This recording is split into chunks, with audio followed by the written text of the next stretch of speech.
Welcome back दोस्तों। तो यहाँ तक तो आप ऑलरेडी समझ गए, ये सारा इनपुट सेक्शन है। इनपुट सेक्शन में जो जो कंपोनेंट लगे होते हैं और यहाँ से लेके ये 400 वोल्ट तक के कैपेसिटर तक जो भी पावर आ रही है, इस लाइन को कैसे फॉल्ट फाइंडिंग करनी है और इसको कैसे ठीक करना है, ये मैंने पिछली वीडियो में बताया था। तो आप वहाँ जाके वो वीडियो को देख सकते हैं। PWM सेक्शन जो है वो कैसे काम करता है, उसका फंक्शन क्या है, कौन कौन से कंपोनेंट लगे होते हैं, वो किस तरह से काम करते हैं, वो सब मैंने दोस्तों बताया था वीडियो नंबर 20 में। 20 नंबर वीडियो में मैंने बताया था। अगर वो वीडियो भी आपने नहीं देखी है तो ये ऊपर आई बटन पे लिंक आ रहा है, तो आप वहां जाके इस वीडियो को देख सकते हैं। तो आज हम बात करेंगे कि PWM सेक्शन में आए हुए फॉल्ट को कैसे ढूंढना है और ठीक करना है।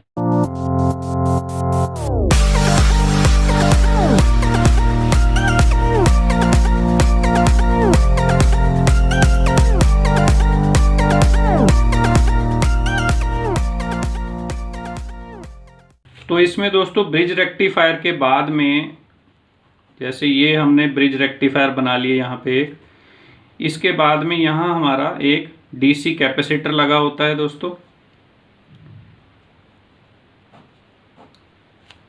यहाँ तक की लाइन हमने पिछले वीडियो में क्लियर कर ली थी। यहाँ तक हमारी कोई शॉर्टिंग नहीं है और वोल्टेज हमें मिल गए थे।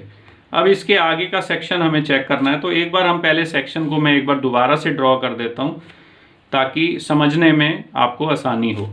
हमारे DC कैपेसिटर है, वहाँ से जो पॉजिटिव वोल्टेज आ रहे हैं वो सीधा हमारे ट्रांसफार्मर की एक लेग में चले गए। ट्रांसफार्मर की दूसरी लेग जो है वो IC के ड्रेन पिन पे कनेक्ट हो जाती है।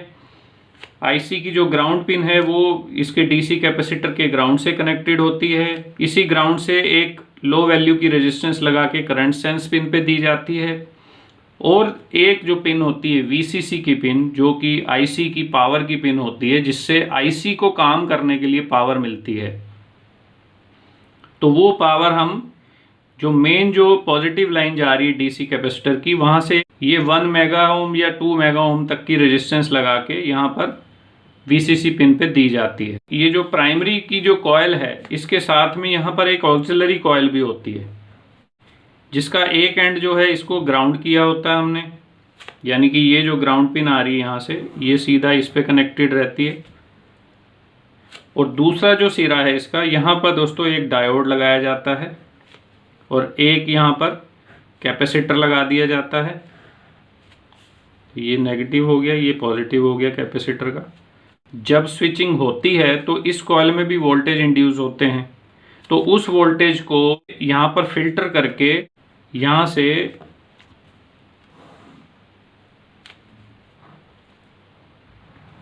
इसी VCC पिन पे कनेक्ट कर दिया जाता है। ऑक्सिलरी कॉइल में जो वोल्टेज बनते हैं, उस वोल्टेज को हम अप्लाई कर देते हैं VCC पिन के साथ। अब इस PWM सेक्शन के अंदर में यहाँ पर एक इम्पोर्टेंट सेक्शन और होता है, उसको बोलते हैं हम स्नबर सेक्शन, जिसके अंदर यहाँ पर एक डायोड लगा होता है और उसके बाद यहाँ पर एक लगा होता है कैपेसिटर और एक लगी होती है यहाँ पर रेजिस्टेंस। स्नबर, ये स्नबर सर्किट है। तो अब ये इतना सेक्शन होता है PWM का IC वाले बोर्ड में, जिसमें इनबिल्ट मॉसफेट रहता है IC के अंदर ही। तो अब इस केस में होता क्या है कि जब भी PWM IC स्विचिंग करती है तो ये जो ग्राउंड पिन है, यहाँ से ये ग्राउंड लेती है और यहाँ पर इसका मॉसफेट लगा रहता है, जो कि इससे ड्रेन पिन से कनेक्ट होता है। और ये एक स्विच की तरह काम करता है कि ये बार बार यहाँ से पल्स बनाता है, on off on off on off on off करता रहता है। तो इंटरनली सब होता है IC के अंदर ही, और ये ड्रेन पिन से यहाँ पर पल्सेस जाती हैं इस तरह से, तो जिससे ये ट्रांसफार्मर में मैग्नेटिक फील्ड बनती है और उस मैग्नेटिक फील्ड से दूसरी जो वाइंडिंग्स होती हैं उनके अंदर वोल्टेज इंड्यूस हो जाती है। तो ये सारा सिस्टम होता है। चेक कैसे करना है इस सेक्शन को, तो इसको हम थोड़ा प्रैक्टिकल वे में समझते हैं। ये मैं एक बोर्ड ले लेता हूँ यहाँ पर, तो इसमें हम पहले पावर सप्लाई कनेक्ट कर लेते हैं। तो ये दोस्तों मैंने इसकी पावर ऑन कर दी है, जैसा कि आप देख सकते हैं कि LED इसकी ग्लो कर रही है। तो ये वर्किंग बोर्ड है। अब इस वर्किंग बोर्ड पे मैं आपको कुछ पॉइंट्स बताता हूँ कि कैसे हम इसको जो PWM सेक्शन है इसका उसको चेक कर सकते हैं। क्योंकि PWM सेक्शन जो होता है दोस्तों वो ब्रिज रेक्टिफायर के बाद ही सारा सिस्टम उसमें होता है। तो ब्रिज रेक्टिफायर के बाद में जितनी भी वोल्टेज होती है वो सब DC वोल्टेज होती है। तो DC वोल्टेज को चेक करने के लिए हम मल्टीमीटर को DC पे लगा लेंगे। सबसे पहले हमें ये देखना है कि क्या ये PWM सेक्शन इसका काम कर रहा है कि नहीं कर रहा है। तो हम आउटपुट की वोल्टेज चेक करेंगे। आउटपुट पे वोल्टेज अगर हमें नहीं मिल रहे हैं तो उसका कारण आउटपुट में भी कुछ हो सकता है। लेकिन हमें ये कैसे पता चलेगा कि हमारा जो पीछे जो PWM सेक्शन है वो चल रहा है कि नहीं चल रहा है। क्योंकि अगर वो ही नहीं चल रहा है तो आउटपुट में तो वोल्टेज बनेंगे ही नहीं। तो इसलिए PWM सेक्शन काम कर रहा है कि नहीं कर रहा है उसको जानना बहुत ज़रूरी है। और उसको जानने का एक बहुत ही सिंपल तरीका है दोस्तों, जो कि आपको कहीं किसी किताब में लिखा हुआ नहीं मिलेगा, कि मल्टीमीटर को आप DC वोल्टेज पे सेट कर लीजिए। उसके बाद में आपको क्या करना है, एक तो सबसे पहले आपको यही जो DC कैपेसिटर है यहाँ पर वोल्टेज चेक कर लेने कितने आ रहे हैं। DC कैपेसिटर पे अगर वोल्टेज आ रहे हैं और आपकी आउटपुट में वोल्टेज नहीं बन रही है तो PWM सेक्शन को चेक करने का तरीका ये है कि जो भी ट्रांसफार्मर की प्राइमरी वाइंडिंग है उसके अक्रॉस में हम मल्टीमीटर लगा के देखेंगे। जैसा कि ये इसमें डायग्राम में हमने समझा था कि एक तो ये प्राइमरी वाइंडिंग होती है और एक ये ऑक्सिलरी वाइंडिंग होती है। तो ये दोनों वाइंडिंग ट्रांसफार्मर की इसी साइड पे होती हैं। ये आइसोलेशन का आप एरिया देख रहे हैं कि इस साइड का सर्किट अलग है और इस साइड का अलग है। तो यहाँ ट्रांसफार्मर लगा हुआ है, ये ट्रांसफार्मर है। तो इसमें आप देखेंगे कि इस साइड पर आपको 1 2 3 और ये 4 आपको 4 पॉइंट दिख रहे हैं। यानी कि 2 पॉइंट प्राइमरी कॉइल के हैं, 2 पॉइंट जो हैं वो हमारी ऑक्सिलरी कॉइल के हैं। तो अब हमें इसमें पता कैसे चलेगा कि प्राइमरी कॉइल के कौन से पॉइंट हैं और ऑक्सिलरी पॉइंट के कौन से हैं। तो उसके लिए बहुत आसान तरीका है दोस्तों। जैसा कि आप इस सर्किट में देख सकते हो, DC कैपेसिटर की जो पॉजिटिव लाइन है, ये पॉजिटिव लाइन सीधा प्राइमरी जो ट्रांसफार्मर है आपका उसकी एक लेग पे जा रही है और जो दूसरी लेग है आपकी वो सीधा आपकी IC से कनेक्टेड है। या कुछ जो सर्किट आते हैं जिनमें IC के अंदर में मॉसफेट नहीं होता है तो उस केस में यहाँ बाहर एक मॉसफेट लगाया होता है। यहाँ पर मॉसफेट लगा के और ये मॉसफेट से कनेक्शन इधर दिया जाता है और दूसरी साइड से मॉसफेट को करा दिया जाता है ग्राउंड और मॉसफेट को यहाँ से IC से कनेक्शन दे दिया जाता है।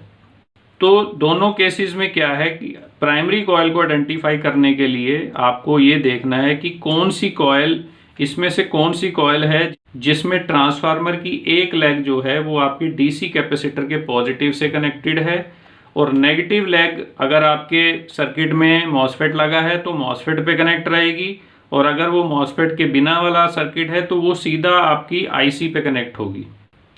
तो इस सर्किट में अगर हम देखें तो ये हमारी DC कैपेसिटर की लेग्स हैं दोनों और ये वाली साइड पॉजिटिव है, यानी कि ये पॉजिटिव है और ये नेगेटिव साइड है। तो पॉजिटिव लेग से ये सीधी लाइन जा रही है यहाँ पर, ये ट्रांसफार्मर की लेग है यहाँ पर, तो ये पॉजिटिव लाइन सीधा ट्रांसफार्मर पे आ गई। और आमतौर पर उस पॉइंट के साथ वाली जो लेग होती है वो ही हमारी दूसरी लेग होती है उस कॉइल की। और ये दूसरी लेग हमारी कहाँ जा रही है, यहाँ ये 3 पिन में क्या लगा हुआ है, यहाँ पर 3 पिनें दिख रही हैं आपको, इसकी सेंटर पिन पे ये कनेक्ट हो रही है। तो यहाँ पर क्या लगा है दोस्तों, ये मॉसफेट लगा हुआ है यहाँ पर एक, ये आप देख सकते हैं ये मॉसफेट लगा हुआ है। तो इस मॉसफेट पे ये दूसरी लेग जा रही है। तो अगर हमें ये देखना है कि ये PWM सेक्शन काम कर रहा है या नहीं कर रहा है तो हमें पहले तो ये प्राइमरी कॉइल को आइडेंटिफाई करना है कि वो कौन सी है। उसके बाद में हमें अपने मल्टीमीटर को DC वोल्टेज पे सेट करना है। मल्टीमीटर को हमने DC वोल्टेज पे सेट कर लिया। तो यहाँ हमने क्या करना है कि ये जो ट्रांसफार्मर की वाइंडिंग है इसकी ये जो दोनों लेग्स हैं इसके ऊपर में हम मल्टीमीटर की दोनों लेग्स को लगाएंगे। जब अभी आप देख रहे हैं कि मल्टीमीटर में क्या रीडिंग आ रही है, 0 0 0। तो अगर स्विचिंग हो रही है तो ये मल्टीमीटर जो है वो ओवरलोड कंडीशन में चला जाएगा।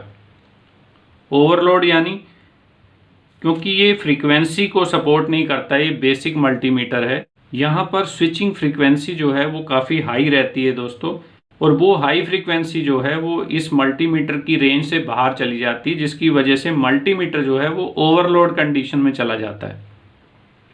तो मल्टीमीटर जब भी ओवरलोड कंडीशन में जाता है तो डिस्प्ले पे क्या दिखाता है, 1। ये सारा डिस्प्ले बंद हो जाता है और बस 1 लिखा आता है उसमें। तो अगर आप यहाँ पर इस पे लगाएंगे, जब भी ये प्राइमरी कॉइल है, इसके ऊपर आपने जैसे ही कनेक्ट करेंगे, देखिए आप मल्टीमीटर पे आपको 1 दिखाएगा। और ये ज़्यादा देर तक दोस्तों आपको लगा के नहीं रखना है। वहाँ पर आपको एक बार ऐसे लगाया आपने, 1 आपको दिख गया तो आपने हटा लेना है, क्योंकि बहुत ज़्यादा देर तक आप लगाएंगे तो ये मल्टीमीटर के अंदर कैपेसिटर होता है, उसकी वजह से ये कॉइल पे शॉर्ट सर्किट हो सकता है, जिसकी वजह से आपका मॉसफेट ख़राब हो सकता है। तो बहुत देर नहीं लगाना है, हम इसकी केवल टेस्टिंग कर रहे हैं। तो टेस्टिंग में हमें सिर्फ ये 1 सेकंड यहाँ लगाया, वहाँ 1 हमने देख लिया और हटा लिया। तो इससे हमें ये पता चल गया कि यहाँ पर स्विचिंग हो रही है, और स्विचिंग होने की वजह से इस पॉइंट पे हाई फ्रीक्वेंसी की पल्स आ रही हैं, और वो जो हाई फ्रीक्वेंसी की पल्स है उसको हमारा मल्टीमीटर सेंस नहीं कर पाता है, और वो ओवरलोड कंडीशन में चला जाता है। क्योंकि ये मल्टीमीटर दोस्तों जो हैं ये 50 to 60 हर्ट्ज की फ्रीक्वेंसी को ही सेंस कर पाते हैं, उसी के लिए डिज़ाइन किए गए हैं। अगर आपके पास इससे एडवांस मल्टीमीटर है जो ट्रू RMS मीटर आते हैं, तो उसमें आपको अगर यहाँ आप कनेक्ट करेंगे तो आपको वो वोल्टेज शो करेगा यहाँ पर। तो उस केस में क्या होगा, अगर आपके मल्टीमीटर पे यहाँ लगाने पे वोल्टेज कुछ शो करता है, तो वो वोल्टेज आपको हमेशा, जो आपकी ये DC कैपेसिटर पे वोल्टेज आ रही है 326 वोल्ट, जब आप यहाँ चेक करेंगे वोल्टेज, अगर आपका मल्टीमीटर वोल्टेज दिखाता है, तो ये वोल्टेज आपको DC कैपेसिटर से हमेशा 10 या 20 वोल्ट ज़्यादा मिलेगी। अगर स्विचिंग हो रही है तो ये वोल्टेज ज़्यादा मिलेगी आपको, अगर स्विचिंग नहीं हो रही है तो फिर ये वोल्टेज आपको सेम ही मिलेगी जो यहाँ मिल रही है। तो इससे दोस्तों हम ये समझ सकते हैं कि हमने यहाँ मल्टीमीटर कनेक्ट किया, मल्टीमीटर ओवरलोड चला गया, या फिर वो आपको DC कैपेसिटर से ज़्यादा की वोल्टेज दिखा रहा है अगर, तो हम ये श्योर हो जाते हैं कि स्विचिंग हो रही है। ये सेक्शन अपना पूरा काम कर रहा है, जो PWM सेक्शन है। अब हमारा फॉल्ट इधर नहीं है, अब हमें फॉल्ट आगे वाले सेक्शन में देखना है कि आउटपुट फिर भी क्यों नहीं आ रही है। अब दोस्तों बात करते हैं कि अगर यहाँ पर हमने मल्टीमीटर लगाया और हमारा मल्टीमीटर कोई रिएक्शन नहीं दे रहा है, यहाँ 0 ही दिखा रहा है, उसके बाद भी ये इसी तरह से 0 0 ही दिखा रहा है, तो इसका मतलब है कि अब हमारी ये जो सेक्शन है इसी में फॉल्ट है, स्विचिंग ही नहीं हो रही है। तो स्विचिंग नहीं होगी तो आगे वोल्टेज तो बनेगी ही नहीं। तो अब जब हमने फॉल्ट डायग्नोस कर लिया कि इसी सेक्शन के अंदर है, तो अब हमें उसको कैसे देखना है दोस्तों। तो सबसे पहला काम हमें क्या करना है दोस्तों, उस केस में सबसे पहला काम हमारा ये होगा दोस्तों कि अगर हमारा PWM सेक्शन स्विचिंग नहीं कर रहा है, तो हमें ये देखना है कि जब ये SMPS हमने टेस्टिंग के लिए लगाई है अभी रिपेयर करने के लिए, तो क्या इसका फ्यूज़ उड़ा हुआ था कि नहीं। अगर इसका फ्यूज़ उड़ा हुआ था, या इसका जो ब्रिज रेक्टिफायर है वो ख़राब था, या ब्रिज रेक्टिफायर अगर सिंगल पैकेज में नहीं है तो 4 डायोड लगे होंगे, उसमें से 2 डायोड ख़राब हो जाते हैं, 2 सही रहते हैं, तो क्या ऐसा कुछ फॉल्ट हमारा पीछे जो इनपुट सेक्शन है, AC इनपुट सेक्शन, वहाँ पर आया था और हमने क्या वो फॉल्ट रिपेयर किया है वहाँ पे। अगर हमने किया है तो उस केस में दोस्तों ये मॉसफेट आपका ख़राब होता है। मॉसफेट आमतौर पे शॉर्ट हो जाते हैं। अब शॉर्ट होने से क्या होता है वो आपको बताता हूँ। अब ये मॉसफेट या तो यहाँ ये एक्सटर्नल मॉसफेट लगा होगा, या फिर ये IC के अंदर मॉसफेट लगा होगा। दोनों ही केस में अगर ये मॉसफेट आपका शॉर्ट हो जाता है, ये जो मॉसफेट अगर बाहर लगा हुआ है, तो यहाँ से ये मॉसफेट जो है, एक यहाँ पर करंट सेंस की रजिस्टर लगाई जाती है और इसको यहाँ से ग्राउंड कर दिया जाता है। यहाँ पे ये वही रजिस्टर है जो यहाँ IC में यहाँ लगी हुई है, वो यहाँ मॉसफेट के साथ सीरीज में लगी होती है। और ये आपका मॉसफेट हो गया दोस्तों। और यहाँ से इसकी ये जो ड्रेन पिन है, ये इसकी सोर्स पिन हो गई, और ये इसका गेट हो गया। तो गेट को सिग्नल कौन दे रहा है? IC इस मॉसफेट को ड्राइव कर रहा है। ड्रेन पिन जो है वो सीधी यहाँ चली गई आपकी ट्रांसफार्मर की वाइंडिंग में, और सोर्स पिन जो है वो आपकी ग्राउंड से कनेक्ट होती है इस करंट सेंस रजिस्टर के साथ।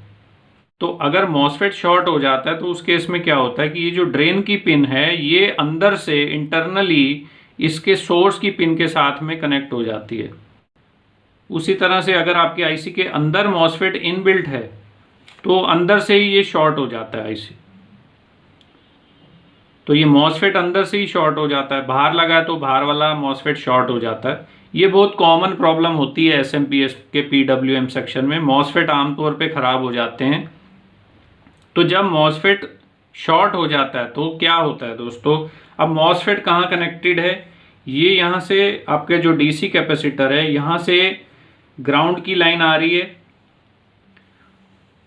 यहाँ तक, यहाँ से एक करंट सेंस रजिस्टर लगा के जिसकी वैल्यू बहुत ही कम होती है, आप 1 ओम की समझ लो, उससे भी नीचे भी होती है। तो यहाँ से करंट सेंस की रजिस्टर लगा के ये मॉसफेट के सोर्स पे दे दिया जाता है और ड्रेन को हमने कनेक्ट कर दिया इससे।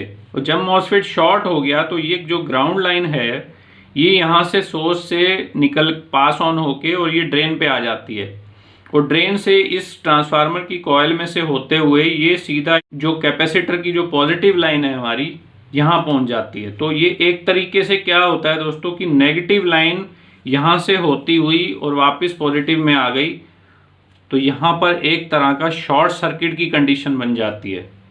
ये दोनों लाइनें आपस में शॉर्ट हो जाती हैं मॉसफेट के शॉर्ट होने की वजह से। तो जब ऐसा सिनेरियो बनता है तो क्या होता है, जब यहाँ शॉर्ट सर्किट हो जाता है तो क्या होता है कि करंट यहीं से ही वापस फ्लो होना शुरू हो जाता है। तो उसका सारा का सारा लोड जो है वो आ जाता है ब्रिज रेक्टिफायर के ऊपर। तो उस केस में क्या होता है दोस्तों कि ब्रिज रेक्टिफायर आपका ख़राब हो जाता है या उसके डायोड ख़राब हो जाते हैं। अगर वो 4 डायोड अलग से लगा के बनाया गया है तो डायोड उसके ख़राब हो जाएंगे और डायोड जो हैं वो अक्सर पेयर में ख़राब होते हैं, 2 ख़राब हो जाएंगे 2 ठीक मिलेंगे आपको। तो अगर मॉसफेट आपका शॉर्ट हो गया है तो सबसे पहले आपका ये ब्रिज रेक्टिफायर ख़राब होगा और ब्रिज रेक्टिफायर जब ख़राब होगा जो डायोड ख़राब होते हैं वो शॉर्ट हो जाते हैं और जब वो डायोड शॉर्ट होते हैं तो आपकी जो इनपुट लाइन है वो शॉर्ट हो जाती है। तो ये आपकी इनपुट लाइन है, यहाँ से अगर ये डायोड शॉर्ट होते हैं तो ये लाइन भी आपस में शॉर्ट हो जाती है। तो इसके शॉर्ट होने की वजह से क्या होता है कि ये सारा जो लोड है, करंट जो फ्लो हो रहा है हैवी, वो सारा इस फ्यूज़ के थ्रू ही फ्लो हो रहा है। तो फ्यूज़ की लिमिट से ज़्यादा करंट फ्लो होने लगता है और फ्यूज़ भी आपका ब्लो हो जाता है, फ्यूज़ भी आपका जल जाता है। तो उस केस में क्या हुआ दोस्तों कि यहाँ हमारा मॉसफेट ख़राब हुआ, उस मॉसफेट की वजह से ब्रिज रेक्टिफायर में फॉल्ट आ गया, वो शॉर्ट हो गया, उसके शॉर्ट होने की वजह से फ्यूज़ भी उड़ गया। तो एक साथ 2-3 कंपोनेंट एक साथ ख़राब हो जाते हैं इस केस में। तो इसीलिए मैंने आपको पहले बोला कि अगर आपने इस एसएमपीएस में पीडब्ल्यूएम सेक्शन तक पहुंचने से पहले अगर आपने फ्यूज़ और ब्रिज रेक्टिफायर पे भी काम किया है, यानी कि उसको चेंज किया है, तो बहुत ज़्यादा चांसेस होते हैं कि आगे आपको मॉसफेट भी शॉर्ट मिले। अगर मॉसफेट शॉर्ट है तो मॉसफेट को चेंज करेंगे। जैसे ये इनपुट लाइन आपने पूरी पहले चेक कर ली, यहाँ फ्यूज़ ख़राब था वो आपने चेंज कर लिया, ब्रिज रेक्टिफायर भी बदल दिया आपने, तो यहाँ तक की लाइन आपकी ओके हो गई है। अब आपको कोई शॉर्ट नहीं दिख रहा है इसके अंदर। तो अब होगा क्या दोस्तों, अब मॉसफेट आगे शॉर्ट है, अभी आपका मॉसफेट शॉर्ट है, वहाँ तक अभी आप पहुँचे नहीं क्योंकि आपने अभी पीडब्ल्यूएम सेक्शन को चेक ही नहीं किया। अभी आपने इनपुट लाइन ही देखी है, तो इनपुट लाइन में आपको ब्रिज रेक्टिफायर मान लीजिए ख़राब मिला या उसके डायोड शॉर्ट मिले, आपने चेंज कर दिए। उसके बाद आपने फ्यूज़ भी लगा दिया साथ में। अब यहाँ पर जब आप इनपुट लाइन पे कॉन्टिन्यूटी चेक करेंगे, शॉर्ट के लिए यहाँ चेक करेंगे ना, जो मैंने पिछली वीडियो में बताया था, तो आपको यहाँ पर अब शॉर्ट नहीं मिलेगा। लेकिन क्या होगा कि जब आप इस पे पावर कनेक्ट करेंगे सीरीज लैंप के थ्रू, ये दोस्तों बहुत इंपॉर्टेंट स्टेप है, इसको आप ज़रूर याद रखें कि एसएमपीएस को आप जब भी रिपेयर कर रहे हैं सीरीज लैंप के थ्रू ही आपको पावर देनी है। आपको कभी भी डायरेक्ट पावर कनेक्ट नहीं करनी है रिपेयर करते समय। तो जब भी आप इसमें पावर अप्लाई करेंगे सीरीज लैंप के थ्रू और आगे अगर मॉसफेट आपका ख़राब है, शॉर्ट है, तो जो आपका सीरीज लैंप है वो फुल ग्लो करेगा। और कॉन्टिन्यूसली ग्लो करता रहेगा, क्योंकि आगे सर्किट शॉर्ट है। तो जो भी करंट एक तरफ से आ रहा है वो मॉसफेट से पास ऑन होके वापस चले जाएगा और उसकी वजह से जो आपका सीरीज लैंप है वो फुल ग्लो करेगा।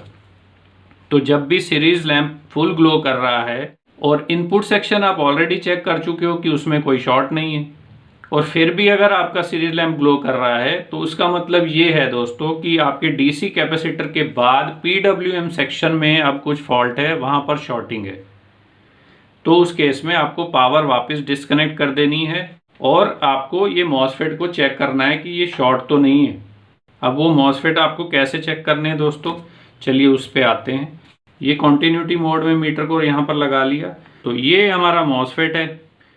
तो इसकी एक पिन, ये वाली पिन इसकी ये सीधा आ रही है इस वाइंडिंग पे, और इसकी ये जो दूसरी पिन है ये वाली, ये आप देखेंगे अगर तो ये यहाँ से इधर आई है और यहाँ से इसमें ये करंट सेंस रजिस्टर यहाँ पे लगी हुई है। ये देखेंगे आप तो ये वाली रजिस्टर है ये। तो ये रजिस्टर यहाँ से इस पॉइंट से लेके और यहाँ तक लगी है, और ये लाइन आपकी ग्राउंड में कनेक्टेड है डीसी कैपेसिटर के। ये डीसी कैपेसिटर है, इसकी ये पॉजिटिव लेग है, ये नेगेटिव है। तो ये नेगेटिव करंट सेंस से होके यहाँ पहुँची, यहाँ से ये मॉसफेट को मिल गई, और मॉसफेट की ये वाली लेग जो है ये इसकी ड्रेन पिन है। तो ये यहाँ पर आके आपकी वाइंडिंग पे कनेक्ट हो गई। तो हमें क्या करना है, हमें इन दोनों पिनों पे शॉर्टिंग चेक करनी है। अब इस तरह से यहाँ अभी वोल्टेज दिख रहे हैं क्योंकि ये मॉसफेट ओके है, इसमें कोई ख़राबी नहीं है, इसलिए आपको ये दिखा रहा है। तो ये हो गया। अगर आपको इस तरह से मॉसफेट दिखा रहा है कि ये शॉर्ट है, तो आपको सिंपली वो मॉसफेट को निकालना है और इसको चेंज कर देना है। अगर आपका मॉसफेट आईसी के अंदर इनबिल्ट है और वो शॉर्ट दिखा रहा है, तो अब उसको आप कैसे चेक करोगे जो आईसी के अंदर है। तो उसके लिए दोस्तों अब ये मॉसफेट कनेक्ट कहाँ से है, एक तो ये ड्रेन पिन से कनेक्ट है और एक दूसरी तरफ से ये ग्राउंड में जा रहा है। कुछ आईसी में यहाँ ग्राउंड की जगह पे सोर्स लिखा रहता है, तो सोर्स और ड्रेन हो गया मॉसफेट का। तो आपको एक पिन यहाँ आईसी पे यहाँ लगानी है और दूसरी पिन आपको यहाँ लगानी है। तो आपको देखना है कि क्या वो शॉर्ट सर्किट दिखा रहा है कि नहीं दिखा रहा है। अगर वो दिखा रहा है तो आईसी के अंदर के मॉसफेट को तो आप बदल नहीं सकते हो, आपको पूरा आईसी चेंज करना पड़ता है उस केस में। तो ये आईसी को हम चेंज कर देंगे। अब दोस्तों बात करते हैं कि मान लेते हैं कि हमने मॉसफेट चेक किया और मॉसफेट भी हमारा ठीक है, मॉसफेट में कोई शॉर्टिंग हमें नहीं मिल रही है। तो हमें आगे क्या करना है।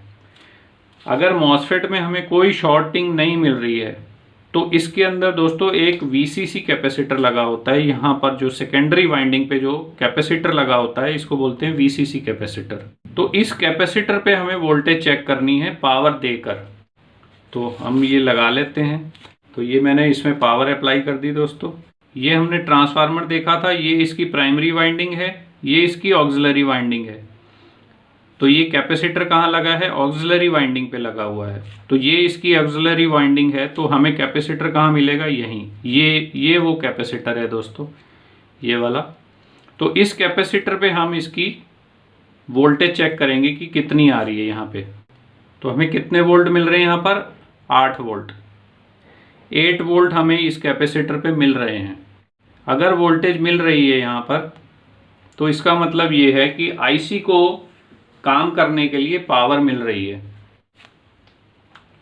अब इस कैपेसिटर पे वोल्टेज आते कहाँ से हैं, जब आईसी स्विचिंग करती है तब ये ऑक्सिलरी कॉइल में वोल्टेज बनते हैं। उस वोल्टेज से ये कैपेसिटर चार्ज होता है और चार्ज होकर ये अपनी पावर जो है ये यहाँ से वीसीसी लाइन पे देता है, जिससे कि आईसी ऑपरेट होता है। लेकिन जब हमने सर्किट को भी पहली बार ऑन किया है तब तो यहाँ कोई वोल्टेज ही नहीं बन रहे हैं, क्योंकि अभी आईसी ने स्विचिंग तो शुरू ही नहीं की है। तो उस केस में क्या होता है, तो यहाँ मेन डीसी कैपेसिटर की पॉजिटिव लाइन से हमने एक स्टार्टअप रजिस्टर लगाई है। वो स्टार्टअप रजिस्टर यहाँ इस वीसीसी पिन पे कनेक्टेड है और यहीं से एक कनेक्शन जो है कैपेसिटर को भी जा रहा है, और कैपेसिटर की दूसरी लेग जो है वो इसी से ग्राउंड से कनेक्टेड है। यानी कि ये जो डीसी की जो पावर आ रही है कैपेसिटर से, ये इस रेजिस्टेंस के थ्रू इस कैपेसिटर को चार्ज कर रही है। क्योंकि ये बहुत हाई वैल्यू की रेजिस्टेंस होती है, यहाँ से बहुत थोड़ा सा करंट फ्लो होता है और उस उतने थोड़े से करंट से ये आईसी स्टार्ट नहीं होती है। तो ये जो करंट है ये सबसे पहले आईसी में जाने की बजाय ये यहाँ से इस कैपेसिटर को चार्ज करता है। तो जैसे जैसे इसमें करंट बढ़ना शुरू होता है और एक इसकी थ्रेशोल्ड वोल्टेज पहुँचती है तो ये आईसी तब एक्टिवेट हो जाती है, वो अपनी स्विचिंग स्टार्ट कर देती है। जब ये स्विचिंग स्टार्ट हुई तो ये इस कैपेसिटर से ही पावर लेती है आईसी। तो ये कैपेसिटर क्या है, डिस्चार्ज होना शुरू हो जाता है वापस। पहले ये यहाँ से चार्ज हो रहा था, अब उसी लाइन से ये डिस्चार्ज होके पावर आईसी को दे रहा है। आईसी स्विचिंग कर रही है और स्विचिंग होने से क्या होता है, ये ऑक्सिलरी कॉइल में वोल्टेज बनते हैं। वो वोल्टेज ये फिल्टर डायोड लगा के इसको दोबारा से चार्ज कराया जाता है और फिर यहाँ से सप्लाई चालू हो जाती है जिससे कि ये आईसी काम करती रहती है। तो अगर ये कैपेसिटर हमारा ख़राब हो जाएगा तो ये पावर स्टोर ही नहीं करेगा। पहली बार जब आप पावर अप्लाई करेंगे तो यहाँ से जो करंट ने आके इसको चार्ज करना है, अगर ये ख़राब है तो ये चार्ज ही नहीं होगा, और चार्ज नहीं होगा तो ये पावर जो है आईसी को देगा नहीं।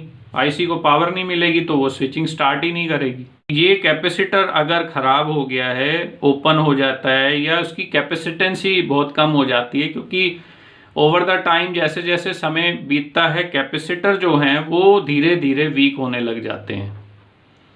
तो जब वो वीक हो जाएगा काफ़ी तो उस केस में क्या होगा कि जो ये करंट आ रहा है इससे ये चार्ज नहीं होगा। जितनी पावर इसको आईसी को चाहिए ये उतनी पावर स्टोर ही नहीं कर पा रहा है। तो स्टोर नहीं कर पा रहा तो ये आईसी को पावर मिलेगी नहीं, जिससे आईसी स्टार्ट ही नहीं होगी, और आईसी स्टार्ट नहीं होगी तो स्विचिंग नहीं होगी। तो ये कैपेसिटर को हमें चेक करना है, यहाँ हमें कुछ वोल्टेज मिलने चाहिए।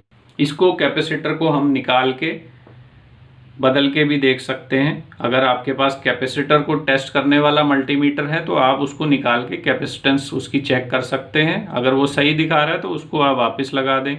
अगर आपके पास वैसा मल्टीमीटर नहीं भी है तो ये छोटा सा कैपेसिटर है, आप इसको बदल के ही देख सकते हैं। अब ये कैपेसिटर हो गया, उसके बाद ये डायोड भी चेक करना है आपको, क्योंकि पहली बार तो ये स्विचिंग स्टार्ट करा देगा कैपेसिटर यहाँ से चार्ज होके, लेकिन जब आईसी चलेगी तो ये इस कैपेसिटर की जो पावर है ये सारी कंज्यूम करेगी, ये डिस्चार्ज हो जाएगा। और उतने में अगर यहाँ जो वोल्टेज बन रहे हैं वो इसको नहीं मिले तो ये दोबारा चार्ज नहीं होगा, और चार्ज नहीं होगा तो ये फिर पावर आगे देगा नहीं उसको, और फिर से आईसी बंद हो जाएगी। तो ये डायोड हमें चेक करना है कि ये डायोड ठीक होना चाहिए। अगर ये डायोड शॉर्ट हो गया है तो यहाँ पर ये वोल्टेज डीसी की जगह एसी आने लगेंगे यहाँ पे, और अगर डायोड ओपन हो गया है तो वोल्टेज कोई आएंगे ही नहीं उस केस में। तो ये सबसे मेन कैपेसिटर है वीसीसी कैपेसिटर, जिससे कि पीडब्ल्यूएम सेक्शन जो है वो पावर लेता है स्टार्टअप के लिए और रनिंग के लिए भी। तो पहली बात हो गई, हमें मॉसफेट चेक करना है शॉर्ट के लिए। अगर मॉसफेट हमारा सही है तो हमें वीसीसी कैपेसिटर चेक करना है, उसके साथ साथ ही डायोड को भी चेक कर लेना है। अगर आपने कैपेसिटर निकाल के चेक कर लिया है या बदल दिया है और डायोड भी आपने चेक कर लिया है वो भी ठीक है, लेकिन फिर भी आप पावर दे रहे हैं तो यहाँ कैपेसिटर के दोनों पॉइंट पे वोल्टेज नहीं मिल रही है आपको, तो क्या फॉल्ट होगा दोस्तों। इस कैपेसिटर को जिस समय आप पहली बार ऑन करते हैं एसएमपीएस को, तो इसके पास सबसे पहली बार पावर कहाँ से आती है, पावर आती है इसकी ये लाइन से, इस रेजिस्टेंस के थ्रू। तो उस केस में ये रेजिस्टेंस आपकी ख़राब होगी, इसको स्टार्टअप रजिस्टर बोलते हैं। ये रेजिस्टेंस अगर ओपन हो गई तो यहाँ से ये पावर ही आगे पास नहीं करेगी, और वो पावर ये कैपेसिटर को मिलनी है वो मिलेगी नहीं, और ये चार्ज नहीं होगा। तो ये आईसी को जो पावर चाहिए काम करने के लिए वो मिलेगी नहीं, और आईसी भी अपना बंद स्टेट में ही रहेगा, ऑफ स्टेट में रहेगा, और कोई स्विचिंग नहीं होगी। अगर वीसीसी कैपेसिटर पे कोई वोल्टेज नहीं आ रहे हैं तो उस केस में आपकी ये स्टार्टअप रजिस्टर जो है ये ख़राब होगी। आप इसको चेक कर लीजिए, ये ओपन मिलेगी आपको, और इसको आपको चेंज कर देना है। अब दोस्तों इस सेक्शन में एक ही पार्ट रह गया लास्ट, वो है ये स्नबर सर्किट। अब इसका काम क्या है ये मैंने आपको पीछे जो पीडब्ल्यूएम सेक्शन पे हमने बात की थी, शायद वीडियो नंबर 19 थी, उसमें आप देखना। इसका बड़ा इम्पोर्टेंट काम होता है। इसमें क्या होता है कि जब भी ये डीसी की पल्सेस आती हैं, जब हाई पल्स आती है तो यहाँ मैग्नेटिक फील्ड बनती है। अब ये पॉजिटिव लाइन यहाँ से आ रही है, इसकी पोलैरिटी यहाँ पॉजिटिव है, यहाँ पॉजिटिव पोलैरिटी है यहाँ पर, और यहाँ पर ये नेगेटिव लाइन यहाँ से आ रही है, ग्राउंड ये मॉसफेट से होती हुई, या इस एक्सटर्नल मॉसफेट लगा है तो यहाँ से होती हुई ये नेगेटिव इसको यहाँ पल्स मिलती है। तो ये जो इंडक्टर है एक तरीके का, जो ये कॉइल होती है ये इंडक्टर ही होता है एक तरीके का। तो इंडक्टर की कैरेक्टरिस्टिक क्या होती है कि जब भी पॉजिटिव पल्स आएगी तो ये पोलैरिटी इसकी ये है, जब मैग्नेटिक फील्ड बनेगी इस तरफ पॉजिटिव होगा, इस तरफ नेगेटिव होगा। जैसे ये पल्स बंद होगी तो ये मैग्नेटिक फील्ड जो है ये कोलैप्स कर जाएगी, और जब मैग्नेटिक फील्ड कोलैप्स करती है तो ये पोलैरिटी जो है ये चेंज हो जाती है। उस समय ये कुछ देर के लिए इस तरफ पॉजिटिव हो जाता है और इस तरफ ये नेगेटिव वोल्टेज आ जाती है। तो ये जो रिवर्स वोल्टेज है इसको रिवर्स ईएमएफ बोलते हैं, रिवर्स इलेक्ट्रोमैग्नेटिक फोर्स। तो जब भी मैग्नेटिक फील्ड कोलैप्स करती है वोल्टेज की पोलैरिटी चेंज हो जाती है, रिवर्स वोल्टेज एक आती है वहां से, उस रिवर्स वोल्टेज को खत्म करने का काम ये स्नबर सर्किट करता है। अगर ये स्नबर सर्किट हमने नहीं लगाया तो क्या होगा कि ये जो रिवर्स वोल्टेज यहाँ से आएगी ये इस मॉसफेट को या इस आईसी को डैमेज कर देगी। तो उस डैमेज से आपके मॉसफेट को या आईसी को बचाने के लिए यहाँ स्नबर सर्किट लगाया जाता है। ये क्या करता है कि जिस समय हाई पल्स आ रही है तो इधर से हमें नेगेटिव लाइन आ रही है, तो ये रिवर्स बायस्ड है तो ये वोल्टेज को आगे जाने नहीं देगा। जब मैग्नेटिक फील्ड कोलैप्स होगी तब ये साइड पॉजिटिव हो जाएगी, तो पॉजिटिव वोल्टेज जो इधर से आएंगे वो इधर जाने की बजाय इसी डायोड से इस तरफ पास ऑन कर दिए जाते हैं और इस कैपेसिटर को चार्ज किया जाता है। जब इधर से पॉजिटिव आ रहे हैं उस समय इस तरफ नेगेटिव हो जाता है, तो कैपेसिटर की ये साइड नेगेटिव हो जाती है, ये पॉजिटिव हो जाती है, और ये डायोड से पॉजिटिव वोल्टेज यहाँ से जाके कैपेसिटर को चार्ज करते हैं। कैपेसिटर चार्ज हो गया, जितने भी वोल्टेज थे वो खत्म हो गए, यहाँ कैपेसिटर में आ गए, और ये डायोड की वजह से ये वन वे ट्रैफिक हो गया। यहाँ से वोल्टेज अंदर तो चले जाएंगे लेकिन यहाँ से अब ये वापस नहीं जा सकते। अब ये एक बार ये चार्ज हो गया, उसके बाद जब अगली पल्स आई तो ये साइड वापस से नेगेटिव हो गई और ये साइड पॉजिटिव हो गई। तो जब ये अगली पल्स में यहाँ अगली मैग्नेटिक फील्ड बनती है उस समय ये जो कैपेसिटर में वोल्टेज चार्ज हैं, अब यहाँ से और वोल्टेज अंदर नहीं आ रहे हैं क्योंकि ये साइड नेगेटिव हो गई है। तो जो इस कैपेसिटर में वोल्टेज आए हुए हैं वो इस रेजिस्टेंस के थ्रू डिस्चार्ज कर दिए जाते हैं। इस कैपेसिटर को दोबारा से डिस्चार्ज किया जाता है ताकि नेक्स्ट साइकिल में जब वोल्टेज यहाँ कम होंगे और इधर जब मैग्नेटिक फील्ड फिर से कोलैप्स करेगी तो फिर जो वोल्टेज आएंगे उसको स्टोर करने के लिए कैपेसिटर पहले तो खाली करना पड़ेगा ना। तो ये इस सर्किट का काम है। अब इसकी वजह से क्या प्रॉब्लम आती है कि मान लीजिए ये डायोड खराब हो गया, अगर ये ओपन हो गया, डायोड ओपन हो गया अगर, तो जब यहाँ से पॉजिटिव वोल्टेज आएंगे मैग्नेटिक फील्ड कोलैप्स होने पर तो वो इधर जा ही नहीं पाएंगे। इधर नहीं जाएंगे तो वो इस तरफ आ जाएंगे और आपका मॉसफेट या आईसी को वो डैमेज कर देंगे। ये दो पार्ट इसकी वजह से ख़राब हो सकते हैं। तो जब भी आपको मॉसफेट ख़राब मिले आईसी में, जो इनबिल्ट मॉसफेट वाली आईसी अगर वो ख़राब हो गई है तो ये स्नबर सर्किट का जो डायोड है इसको भी चेक करना ज़रूरी होता है, क्योंकि इसकी वजह से भी ये फॉल्ट आता है। अगर वो डायोड आपने देखा नहीं और वो वैसे ही छोड़ दिया और आपने नया मॉसफेट ला के लगा दिया या नया आईसी लगा दिया तो पावर अप्लाई करेंगे, थोड़ी देर एसएमपीएस चलेगी, उसके बाद ये फिर से ख़राब हो जाएंगे। तो अगर आपकी एसएमपीएस में बार बार मॉसफेट ख़राब हो रहे हैं तो उसका जिम्मेदार ये है। ये डायोड को आप चेक करें, या तो ये ओपन होगा या शॉर्ट होगा, दो में से कोई एक होगा। ओपन होगा तो ये वोल्टेज को जाने नहीं देगा, और अगर शॉर्ट हो गया ये तो फिर ये नेगेटिव वोल्टेज जो आ रही है इसी को यहीं से पास करने लग जाएगा। तो वो यहाँ पर जो पल्सेस आनी है वो पूरी यहाँ मिलेंगी नहीं इसको। अब डायोड के साथ साथ आप ये कैपेसिटर भी चेक कर सकते हैं कि अगर कैपेसिटर ख़राब हो गया है तो ये जो वोल्टेज आ रही है डायोड के थ्रू ये यहाँ पर इसको चार्ज ही नहीं करेगी क्योंकि कैपेसिटर ख़राब है। तो ये स्नबर सर्किट के तीन ही कंपोनेंट होते हैं, इन तीन कंपोनेंट को भी हमें चेक कर लेना है अगर बाकी सब चीज़ें ठीक हैं तो ये PWM सेक्शन का हमारा सारा टेस्टिंग पॉइंट थे। सबसे पहले हमें क्या करना है, जब भी हम इनपुट सेक्शन हमने ओके कर लिया, हमने पावर कनेक्ट किया, अगर हमारा जो सीरीज लैंप है वो फुल ग्लो कर रहा है तो हमें पावर बंद कर देनी है। उसका मतलब है कि डीसी कैपेसिटर के आगे के सेक्शन में कुछ शॉर्ट है, तो पावर को हटा देना है और हम पहले शॉर्ट चेक करेंगे कि कहाँ है। उसके बाद में हमें मॉसफेट पे शॉर्ट चेक करना है, अगर मॉसफेट शॉर्ट है कि नहीं। फिर आईसी, अगर आईसी लगी है तो आईसी पे भी चेक कर लेंगे कि ये शॉर्ट तो नहीं है। अगर ये शॉर्ट है तो इनको रिप्लेस करना है। अगर हमारा टेस्ट लैंप जो है, जो सीरीज लैंप है हमारा, वो हल्का सा ग्लो करके बंद हो जाता है, तो इसका मतलब हमारे सेक्शन में शॉर्टिंग नहीं है। अगर शॉर्टिंग नहीं है तो आपको प्राइमरी सेक्शन में दोनों साइड पे मीटर कनेक्ट करना है डीसी पे रख के, तो मीटर आपका ओवरलोड में चला जाएगा, उस पर 1 लिखा हुआ आएगा। और अगर आपके पास अच्छे वाले मल्टीमीटर हैं जो आजकल ट्रू आरएमएस मीटर चलते हैं, अगर वो आप लगाएंगे यहाँ, तो यहाँ आपको वोल्टेज शो करेगा वो, और वो वोल्टेज आपकी जो डीसी कैपेसिटर पे वोल्टेज आ रही है उससे 10 या 15 वोल्ट आपको ज़्यादा मिलेंगे यहाँ पे, अगर स्विचिंग हो रही है तो। अगर स्विचिंग नहीं हो रही है तो नहीं मिलेंगे आपको। तो ये एक तरीका है हमारा ये देखने का कि स्विचिंग हो रही है कि नहीं हो रही है। अगर यहाँ पे मीटर लगाने पे आपका ओवरलोड में जा रहा है या फिर आपको डीसी कैपेसिटर से ज़्यादा वोल्टेज मिल रहे हैं, तो आप ये श्योर हो जाइए कि ये सेक्शन जो PWM वाला सेक्शन है ये आपका बिल्कुल ओके है। अब आप फॉल्ट आउटपुट सेक्शन में ढूंढिए कि वहाँ आउटपुट फिर भी क्यों नहीं आ रही है। फिर इस सेक्शन में काम नहीं करना है आपको, इसमें तभी काम करना है जब इन 2 पॉइंटों पे आपको ये पता चल जाए कि स्विचिंग नहीं हो रही है, तब आपको इस सेक्शन में काम करना है।